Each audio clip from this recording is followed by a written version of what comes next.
Dream જીન શાસન. જીન શાસન માટેના સ્વર્ણિમ સ્વપ્નો એટલે સ્વપ્ન જીન શાસન. જીન શાસન એ 5 શબ્દમાં શા એટલે કે શાસ્ત્રીયતા એનો વિસ્તાર કરી રહ્યા છીએ. આપણે સંઘની એક સમસ્યાની ચર્ચા કરીએ છીએ. 15 વર્ષની દીકરીના પહેરવેશથી માંડીને 65 વર્ષના કાકાની જડતાની આપણને ફરિયાદ છે. આપણે પરિણામોની સામે લડી રહ્યા છીએ, પણ આપણી એક ખાનદાન ઘરની દીકરી આટલી નફ્ફટ કેવી રીતે બની શકી ને એક શ્રાવક 65 વર્ષના થયા ત્યાં સુધી એમને આત્મઘડતરની કોઈ તક કેમ ન મળી, એનો આપણે કેમ વિચાર જ નથી કરતા. આપણી વ્યક્તિગત, પારિવારિક ને સામાજિક આ બધી સમસ્યાઓનું સમાધાન છે શાસ્ત્રીયતા.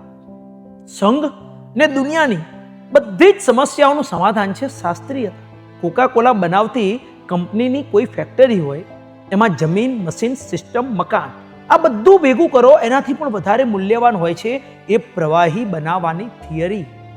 એની કિંમત અબજો રૂપિયાથી વધુ હોય છે. અરે એ અમૂલ્ય જ હોય છે. કંપની એ વસ્તુ એકદમ પ્રાઇવેટ રાખે છે, કોઈ પણ ભોગે એને જાહેર કરવા દેતી નથી. એ કાગળના ટુકડાનો અર્થ કોકા-કોલા કંપની છે.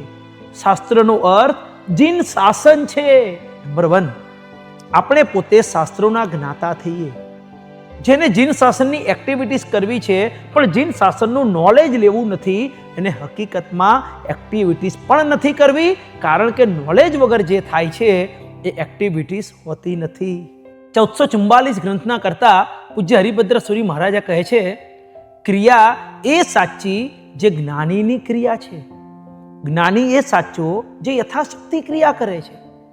એક માણસ મેડિકલ સાયન્સની ABCD પણ ભણ્યો ન હોય અને એ સારી ભાવનાથી કોઈનું ઓપરેશન કરવા જાય તો શું એ ઉચિત ખરું કે નહીં?